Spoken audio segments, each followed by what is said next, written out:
There's a Mediterranean gem where ancient temples rise in defiance of time and fortresses whisper the secrets of empires long past. Welcome to Malta, an archipelago steeped in history where every stone and winding alley is a testament to survival, passion, and raw human ingenuity. This is the island that bore witness to the heroic clash of armies during the Great Siege of 1565, where a small band of knights repelled a formidable Ottoman force, forever altering the course of history. It's where the streets of Valletta, Europe's first planned city, still resonate with the echoes of Baroque splendor and colonial ambition, and where the silent, storied walls of Medina invite you to explore the whispers of ancient Rome and medieval legend. Malta has not only shaped empires, it has also transformed into a modern cultural crossroads, inspiring legends on the silver screen. Its dramatic cliffs and timeless citadels have set the stage for Hollywood epics like Gladiator, Troy, and Game of Thrones, proving time and again that this land is as captivating as it is historically significant. Step into a story where the past isn't confined to textbooks, but is woven into every breathtaking vista and hidden corner, waiting to be rediscovered. Before we begin our journey into the heart of Malta, make sure to hit that subscribe button and join the Travel Theory crew. Welcome to Travel Theory. Your next adventure starts right now. From the moment you set foot on Malta's rugged shores, you enter a world where time appears to stand still. And every stone holds a secret. This small archipelago, bathed in over 300 days of glorious Mediterranean sun a year,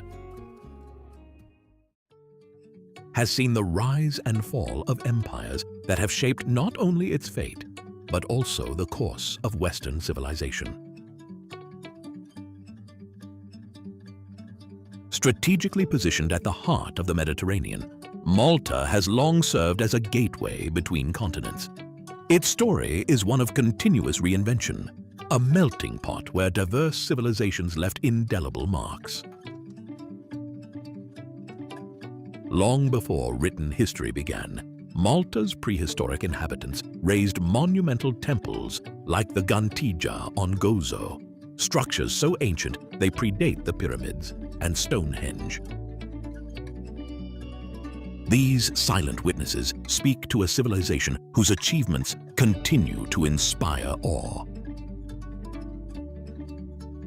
As centuries passed, the islands, comprising the vibrant main island of Malta, the enchanting Gozo, and the serene Comino, transformed into a coveted jewel for conquerors. The Phoenicians, Romans, Arabs, and later the Knights of St. John all left their imprint on the land. The Bell War Memorial commemorates the Great Battle. In 1565, during the historic Great Siege, a small, determined force of knights and local defenders repelled a massive Ottoman invasion.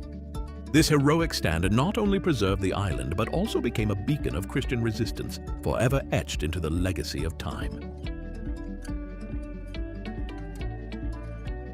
At the heart of Malta lies Valletta, a city conceived in the crucible of conflict and designed to endure. Constructed in the aftermath of the Great Siege, Valletta stands as a UNESCO World Heritage Site and Europe's first planned city. Its grid layout, formidable fortifications, and Baroque splendor tell the story of a people determined to rise from the ashes of conflict and build a future filled with hope. Beyond the battlegrounds and monuments, Malta's true character emerges in its vibrant cultural mosaic, a living heritage continually shaped by the ebb and flow of Mediterranean history. Positioned at the crossroads of the ancient world where Europe used to be connected to Africa, the island has absorbed influences from Phoenicians, Romans, Arabs, and the Knights of St. John. This fusion is evident today in the Maltese language, a unique blend of Semitic roots, accented with Italian and English nuances, as well as in its culinary delights, festivals, and artistic expressions. The local cuisine, from the rustic flavors of freshly baked ftira to delectable Maltese pudina, tells a story of shared traditions and innovation that spans centuries. Each vibrant festival, each religious celebration, and every piece of local folklore is a testament to a community that honors its past while continuously reinventing its identity. In every bustling market and every quiet village square, Malta's cultural legacy lives on, a dynamic synthesis of old-world charm and modern creativity that invites every generation to leave its mark on this ancient tapestry. The first light of dawn spills into the narrow channel of the Grand Harbor, igniting Valletta's bastioned walls in a blaze of ochre. This natural deep-water port, once described by Napoleon as the best in the world, has defined Malta's destiny. It's here on the main island that the islanders' ingenuity and tenacity have met every challenge history could throw at them. In the aftermath of the Great Siege of 1565, Grand Master Jean Parisot de Valletta commissioned a new capital on the Skiberas Peninsula. By 1571, Valletta, Europe's first purpose-built city, stood as a testament to victory and resilience. Its grid-planned streets, grand auberge, and towering bastions were designed both for elegance and defense. Today, the entire city is protected as a UNESCO World Heritage Site. Perched on Manoel Island, just north of Valletta's Grand Harbor, Fort Manoel was commissioned by Grand Master Antonio Manuel de Vilhena in 1723 and designed by Charles-François de Mondillon. Its elegant star-shaped bastions once sealed off the harbor's northern approach. And after heavy damage in World War II, it was meticulously restored in the early 2000s. Today, its pillared chapel and sweeping ramparts serve as everlasting backdrops for major film productions, most notably as the Great Sept of Baelor in Game of Thrones, and for scenes in Risen, Assassin's Creed, and 13 Hours, The Secret Soldiers of Benghazi. Commanding both Grand and Marsaxlokk harbors, Fort St. Elmo held back the 1565 Ottoman onslaught, its defenders buying crucial time for the Knights. Today, its ramparts enclose the National War Museum, where artifacts from medieval armor to the Gloucester Sea Gladiator faith illuminate Malta's martial heritage. Its palaces and hidden gardens whispering tales of knights, nobles, and the artisans who carved a capital out of the limestone itself. Across the harbor lie the storied three cities, Vittoriosa, Senglea, and Cospicua. In 1565, these towns bore the brunt of the Ottoman assault, rains of cannonballs, tunnels undermining the walls, and desperate hand-to-hand combat. Birgu emerged as Città Vittoriosa, Senglea as Città Invicta, while Cospicua, though heavily battered, held firm under relentless fire. Their cramped streets and hidden chapels still pulse with the courage of those who defended them. Once the Knights' first capital, Birgu's narrow streets still echo with the clang of armor and the prayers of defenders. Dominating the skyline is Fort St. Angelo. Originally the medieval Castrum Maris, and rebuilt by the Order of St. John between the 1530s and 1560s as their headquarters during the Great Siege. Its limestone walls, later garrisoned by the British until 1979, withstood Ottoman cannon fire and World War II raids. Today it remains largely intact under the stewardship of Heritage Malta. Senglea, one of the historic three cities, is a compact peninsula jutting into Malta's Grand Harbor, offering some of the most sweeping views of Valletta's skyline. Known locally as El Isla, this fortified city carries the resilient spirit of Malta. having withstood both the Great Siege of 1565 and heavy bombing during World War II. With narrow streets lined by honey-colored limestone homes, a peaceful waterfront promenade, and the iconic Garjola Gardens at its tip.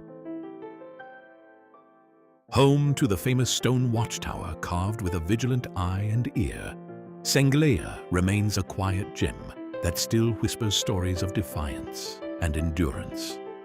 The watchtower's carvings symbolized constant surveillance and protection, meant to always watch over and listen to the city, guarding it from unseen threats. Cospicua's sprawling fortifications link Birgu and Senglea, sealing the inner harbor against invaders. At its core stands the Collegiate Church of the Immaculate Conception, founded as a parish in 1586 and rebuilt around 1730 in Grand Baroque form. Perched on Calcara's waterfront, Fort Ricasoli's battered walls are instantly recognizable to fans of Gladiator, Troy, and Game of Thrones. It's one of Europe's largest fortresses and a perennial film favorite. Leased by the Malta Film Commission and flanked by Malta Film Studios, Ricasoli has doubled as Port Royal, ancient Troy, and King's Landing, and served as the backdrop for blockbusters like Assassin's Creed, Agora, and the recent Napoleon epic. Under the photographer's eye, the crumbling sandstone walls come alive at golden hour, the shifting light and shadow evoking the same epic grandeur that transported the Colosseum to life. After a brief French interlude in 1798, Malta's leaders turned to Britain for protection. By the Treaty of Paris in 1814, the islands were formally a British Crown colony, a status that would last until independence on September 21, 1964. Under British rule, Malta became a linchpin of naval power, its dockyards serving fleets bound for Suez and beyond. Yet the local spirit never dimmed. Self-government was granted in 1947, revoked in 1959, and then restored in 1962, paving the way to full sovereignty. During World War II, Malta endured some of the heaviest sustained bombing of the conflict, over 6,700 bombs in just 2 months of 1942. In recognition of the islanders' endurance, King George VI awarded Malta the George Cross, which still decorates the national flag today. This singular honor underscored a collective bravery that turned a vulnerable outpost into a symbol of Allied resolve. A fascinating footnote in Malta's modern law. Folklore claims Valletta was once offered as the permanent home for the United Nations.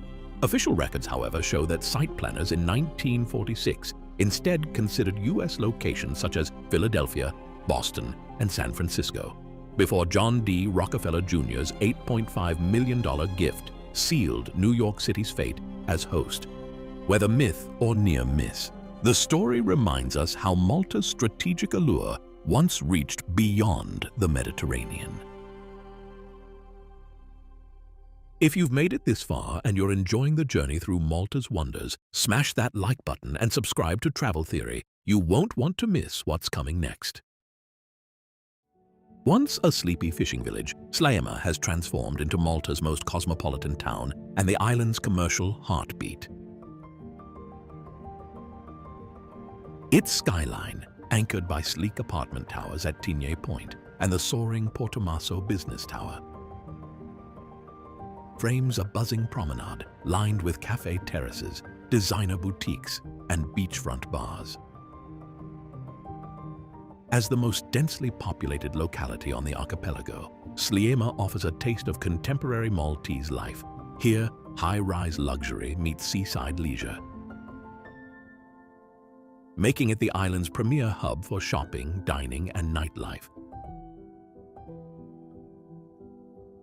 Just a few minutes' walk from the city, Exiles Beach, often called the Emerald Beach,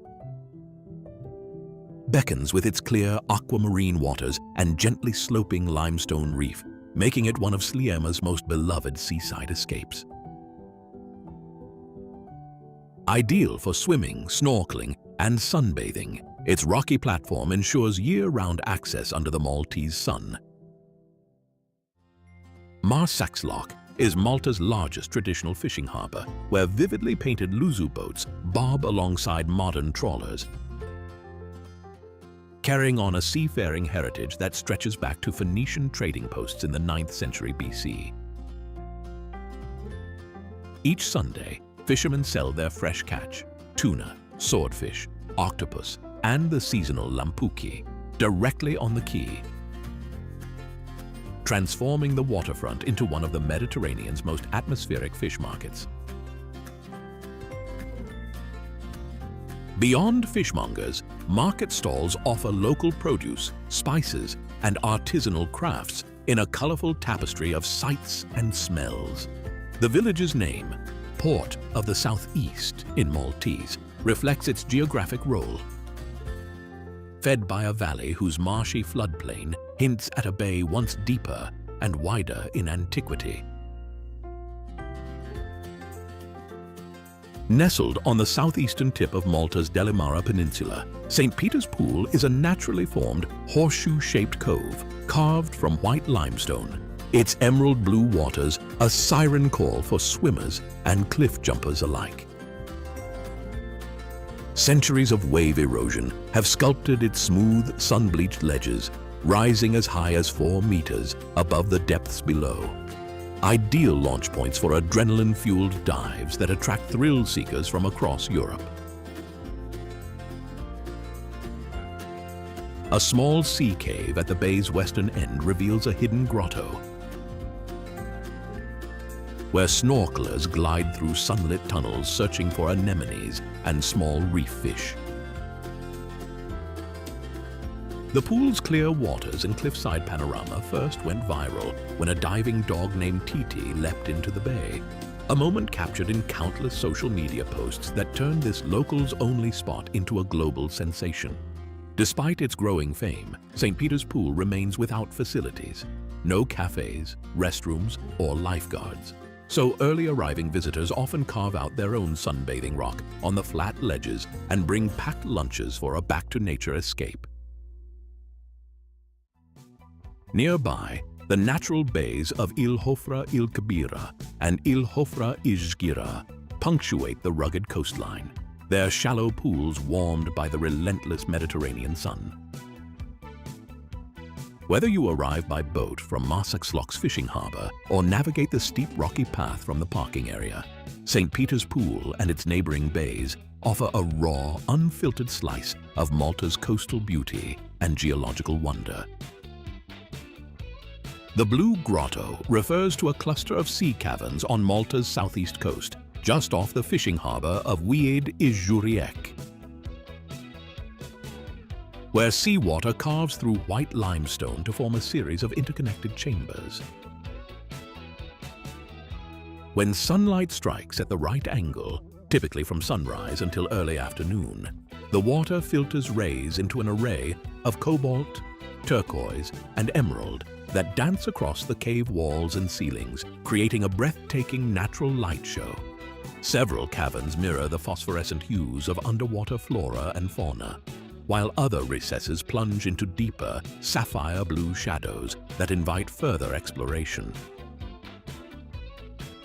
Visitors board traditional wooden luzu boats for guided tours through multiple grotto chambers, weather permitting, gliding under low arches and past sculpted rock formations that show nature's slow artistry. Beneath the surface, snorkelers and scuba divers explore the scuttled wreck of the El Faroud. Adventurers can also paddleboard or kayak around the limestone arches. Stand-up paddle tours here have become increasingly popular, offering a unique perspective of the cavern's geological contours. St. Paul's Bay, a laid-back seaside spot where St. Paul reputedly shipwrecked in 60 AD, offers sandy coves and a vibrant waterfront promenade. Gadira Bay, locally called Melieha Bay, has earned Blue Flag status for its outstanding water quality and visitor facilities. Inland, lies the protected Gladiator Nature Reserve, a Ramsar-listed bird sanctuary where herons and egrets gather among salt marshes and reed beds. Overlooking the bay, the hilltop parish church of Melieha offers sweeping vistas of Comino's Blue Lagoon and the surrounding countryside. A short drive north brings you to Popeye Village, the colorful 1980 film set turned theme park, while southbound trails lead to secluded coves and dramatic headlands perfect for cliffside exploration. Popeye Village, also known as Sweet Haven Village, is a purpose-built film set in Anchor Bay, about 3 kilometers from Melieha Core, constructed in 1979 for Robert Altman's 1980 musical Popeye, starring Robin Williams and Shelley Duvall. The village's 19 rustic wooden buildings, logs imported from the Netherlands and shingles from Canada, created a 1930s seaside port that has endured long past filming wrap, thanks to local advocacy that preserved the set as a permanent attraction. Today, the site operates as both an open-air museum and a seaside resort, with visitors exploring original film houses, meeting characters like Popeye and Olive Oyl in daily shows, and enjoying interactive attractions from puppet theater and mini golf to kayaking and a water trampoline in the sheltered bay. Seasonal events, Easter meet and greets, Halloween spookathons, and summer carnivals transform the village throughout the year, while the surrounding breakwater ensures calm swimming conditions alongside the playful facades. Adventurous guests can discover the adjacent Anchor Bay, a hidden inlet ideal for snorkeling over submerged walls of the original breakwater, and can hike nearby trails to the ruined Delamara Battery and Lighthouse, linking the village's cinematic past to Malta's storied maritime defenses. Golden Bay and Garden Tufieha sit side by side on Malta's rugged northwest coast, forming a trio of beaches famed for their natural beauty and accessible clifftop vistas. Golden Bay, once known as Military Bay, boasts pale, gently sloping sand, backed by undeveloped countryside and crowned by lifeguard-patrolled shores and water sports clubs, earning its blue flag for cleanliness and facilities. Just 345 meters south, Garden Tufieha unfolds beneath slopes cloaked in acacia and tamarisk, reached by a scenic descent down hundreds of stone steps that reveal a quieter, more unspoiled cove, adored for its wildflowers, occasional chameleon sightings, and perfect snorkeling ledges. Overlooking both bays, the 17th century Garden Tufieha Tower stands as a sentinel over the Mediterranean expanse, while nearby trails link these adjoining sands to secluded spots like Gnejna Bay, making the area a coastal playground that blends family-friendly beaches with rugged, cliff-lined adventure.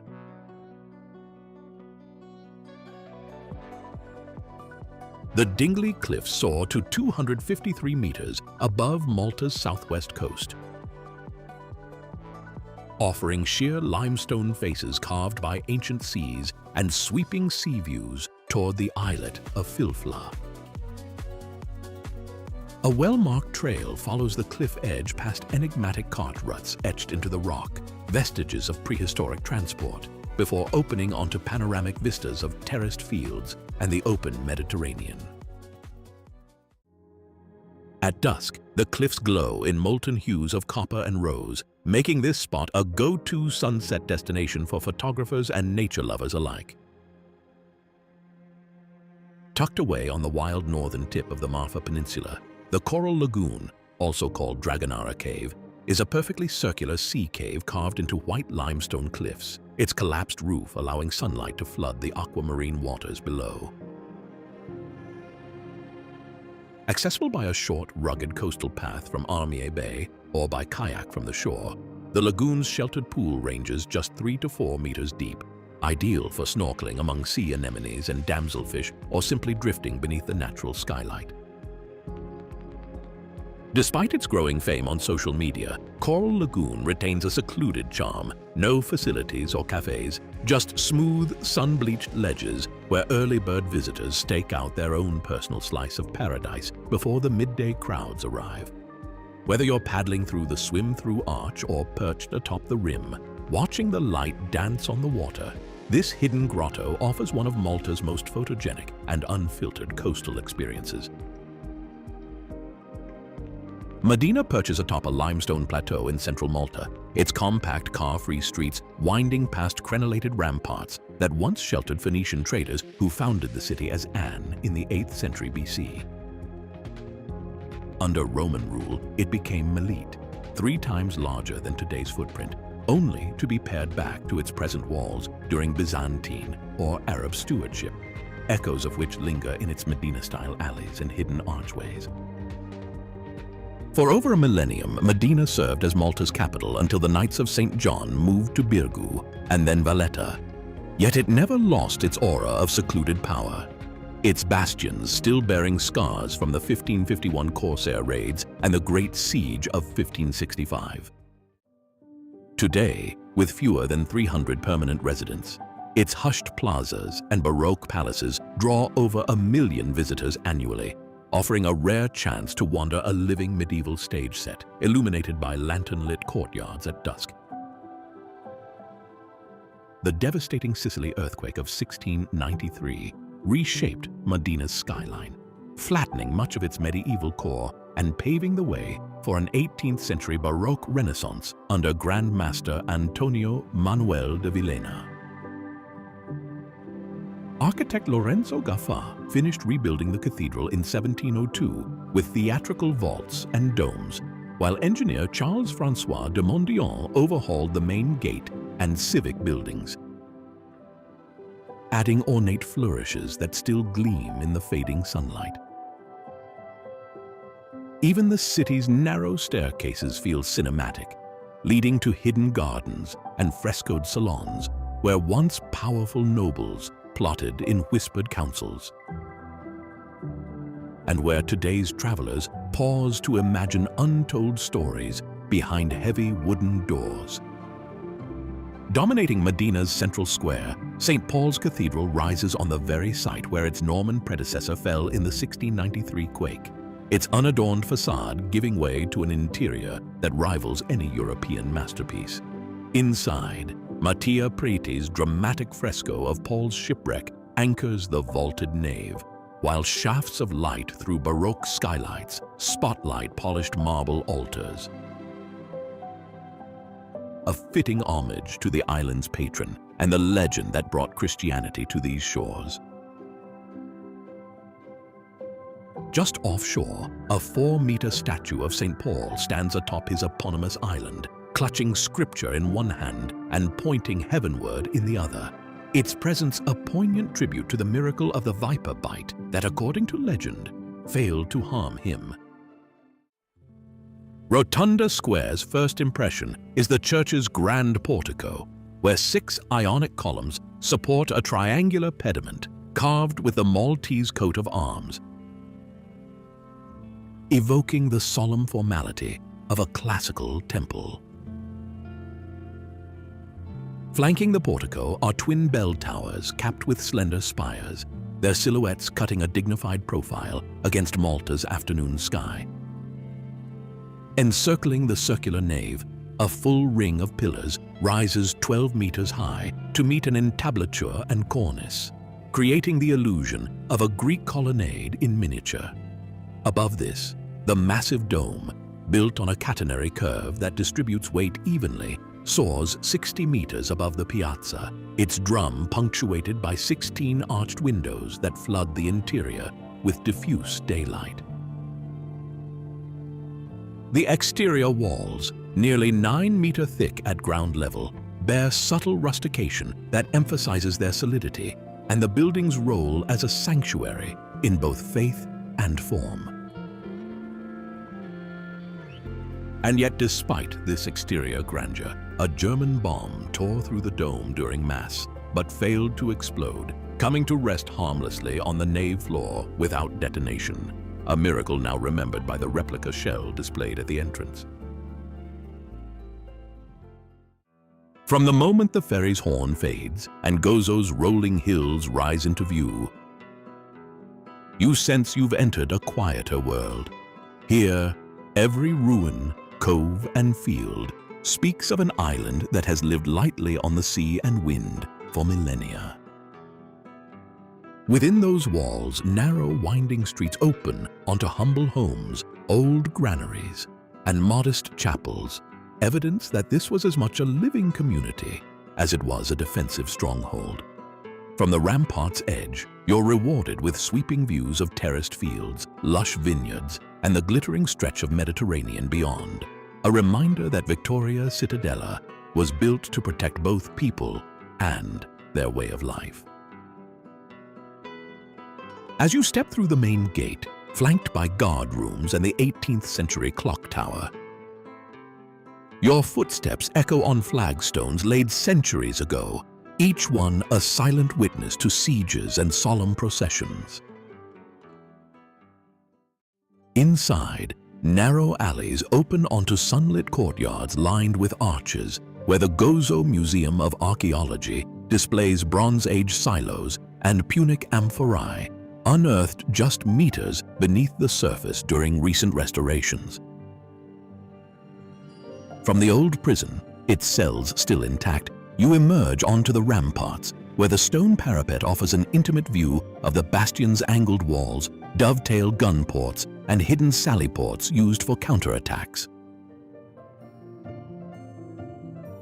As you follow the stout limestone ramparts, the ornate Baroque facade of the Cathedral of the Assumption recedes, giving way to broad walkways and de Redin watchtowers, small, square sentinels that once relayed columns of smoke by day and flares of fire at night to warn neighboring posts of danger.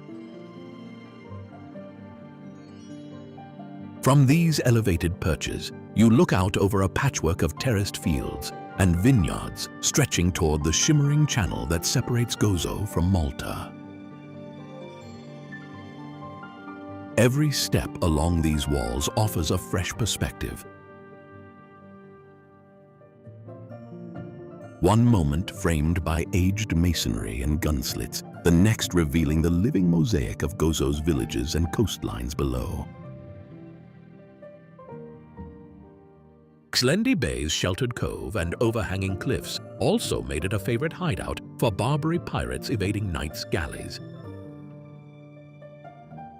Its narrow inlet and swift currents providing both cover and a quick escape back to the open sea. Over the centuries, shipwrecks discovered here, from Phoenician amphorae to medieval trade vessels, hint at the bay's dangerous reputation and its role in Mediterranean commerce and conflict. Today, Xlendi Bay's clear waters and gentle currents make it one of Gozo's premier snorkeling and beginner dive sites. With a 70-meter-long shallow tunnel cave teeming with damselfish, nudibranches, and octopus. Local operators run boat tours from the Western Quay, guiding visitors through cliffside grottos and onward to Comino's famous Blue Lagoon, while waterfront restaurants serve the day's fresh catch against a backdrop of fiery sunsets. Yet traditional Luzu fishing boats still bob alongside modern yachts here. And at dawn, you'll often find fishermen mending their nets on the quay, a living link to a maritime heritage that has endured for ages. Nestled on Gozo's northern coast, the Suegni salt pans glisten like a field of frozen water under the setting sun. Over 300 rock-carved basins hewn into the limestone shoreline, their pure crystals reflecting a trade that dates back to Roman times. Stretching over 3 kilometers between Recca Point and Marsaxlokk, these ancient grids continue to be hand-harvested by local families who rake the salt weekly from mid-May through early September when the weather is driest. In winter, fierce storms spill high waves into the pans, and villagers mend cracks with pebbles and mortar to preserve the delicate basins for the next season. Beyond their culinary value, the pans form a surreal coastal landscape. At dusk, the low sun turns each pool into a molten mirror of gold and rose, while a nearby footpath leads to the dramatic sea canyon of Wied Il Gasri, where plunging cliffs and hidden caves await the adventurous walker.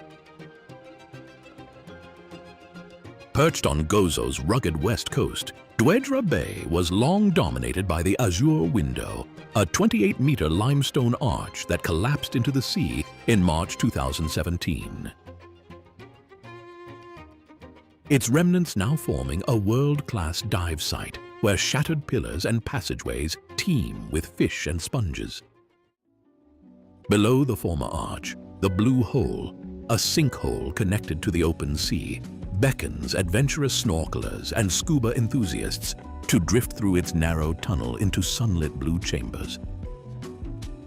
Just inland, the Inland Sea is a circular saltwater lagoon linked to the Mediterranean by a short, narrow tunnel carved through coralline limestone.